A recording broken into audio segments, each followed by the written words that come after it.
આપણા સમાજમાંથી આવ્યા છે.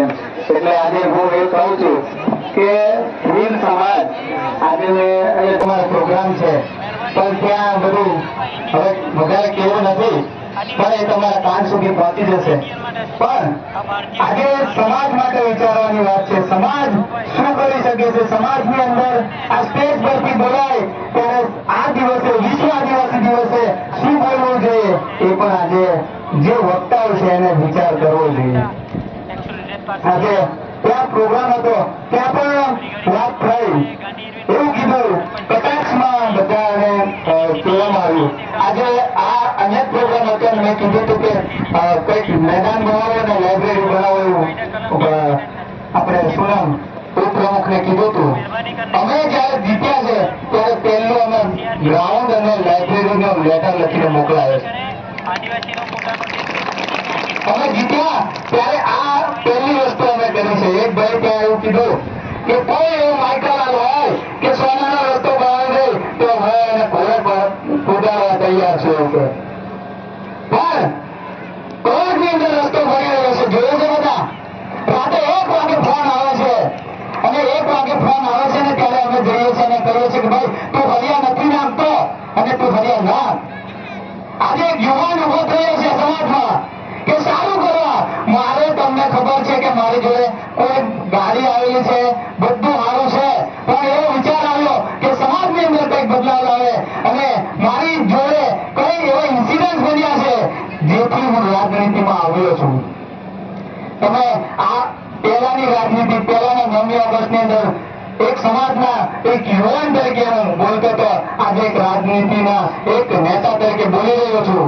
પણ જે વાત છે, મેં આજ દિન સુધી કઈ ખોટું કર્યું નથી અને ભવિષ્યમાં પણ ખોટું નહીં કરું. આ સ્કૂલોની અંદર જઈએ છીએ, અમે સ્કૂલોની અંદર જઈએ છીએ, શિક્ષકો કોઈ લાવી દેતો હોય, કોઈ માયકલાલ શિક્ષકો લાવી દેતો હોય તો એને હું ખુદ બિહારીને કુદાડીશ, એક યુવાને કીધું. પણ આજે મારો પ્રયત્ન સ્કૂલની અંદર જાઉં છું, દરેક સ્કૂલની અંદર જાઉં છું અને સ્કૂલની અંદર જોઉં છું મારો આદિવાસી યુવાન, આ મારો આદિવાસી બાળક કેવું ભણે છે, ભણાવે છે શિક્ષક કે નહીં. આ રીતે અમે પ્રયત્ન કરી રહ્યા છે.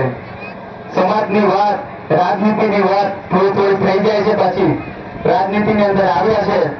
એક મુદ્દાની વાત કહું છું આજે કે આપણે નાની ઉંમરમાં બધા લગ્ન થઈ જાય છે. કઈ નાની ઉંમરમાં થઈ જાય છે ને, ઘણા બધા નાની ઉંમરમાં લગ્ન થઈ જાય છે. પછી ભાગ દોડ, તોડવાનું, ભાંગવાનું, ભણવાનું આ બધું છૂટી જાય છે. છૂટી જાય છે કે નહીં? છૂટી જાય છે? છૂટી જાય છે કે નહીં? અવાજ હવે હવાના બેઠા છે એટલે નહીં આવે. પણ તમે વિચારો, અત્યારે ડાંગર કરીએ છે, મકાઈ કરીએ છે, ખેતરમાં કરી છે બધા. હાથ ઊંચો કરજો, જરાક જાગતા છે કે નહીં? થાકી ગયા છે પણ કરી છે. હવે કેટલા મહિના લાગે ને થતા? કેટલા મહિના લાગે? 4 મહિના, 2 મહિના કાપી દે કેવું રે? કેવું રે? કઈ નહીં પાકે ને, અમત કાપી દેવાને. પણ 2 મહિને આપણે કાપી દઈએ તો વૈજ્ઞાનિકો રિસર્ચ કર્યું છે કે 18 વર્ષની ઉંમર પછી છોકરુંને 18 વર્ષની ઉંમર પછી નોકરીએ મૂકવાનું, મજૂરીએ મૂકવાનું, બધી જગ્યા પર આપણે 18 વર્ષની ઉંમર પછી કરવાનું થાય છે ને.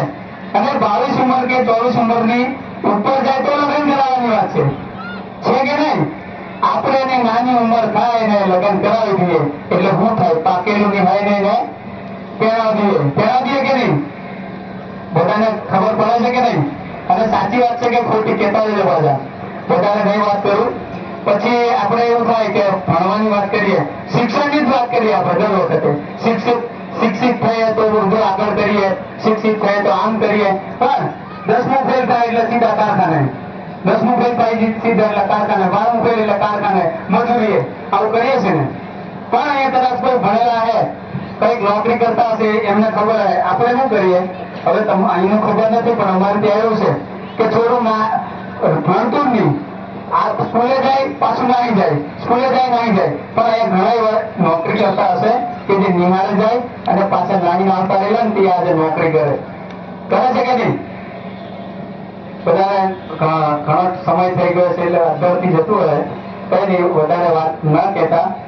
એક એવું વિચાર હતો કે મહિપતસિંહ ફાઉન્ડેશન લવાલ આપણે મહિપતસિંહ બાપુની વાત કરીએ છીએ ત્યાં મને મગજમાં વિચાર આવતો હતો કે રાયપુરમાં આવવાના છે એવું કોઈકે કીધું એટલે મેં એક લખેલું હતું એમ કે આજે અત્યારે એના વિડીયો જોયે છે ને બધા તો આપણે જોઈએ છે કે બધા વૃદ્ધાશ્રમમાં ડોહાને લઈને વૃદ્ધાશ્રમમાં મૂકી આવે છે અને છોડી દે છે પણ આજે હું એવું કહું છું માત્ર ને માત્ર આદિવાસી સમાજ એવો છે કે જ્યાં વડીલોને ઘરે રાખવામાં આવે છે અત્યારે વિડીયો જોઉં છું પણ કોઈ વિડીયોની અંદર આદિવાસી સમાજનો કોઈ ડોહાને કે કોઈ ઉંમરલાયક વ્યક્તિને વૃદ્ધાશ્રમમાં મૂકવા ગયા હોય ને એવો કિસ્સો મેં જોયો નથી સાચી વાત છે કે નહીં અરે કોઈને સાચી લાગતી નહીં લાગે કઈ વાંધો નહીં ચાલો હા હવે છેલ્લે એક બોલ નહીં सकते तो लिखो लिख नहीं सकते तो बोलो बोल नहीं सकते तो साथ दो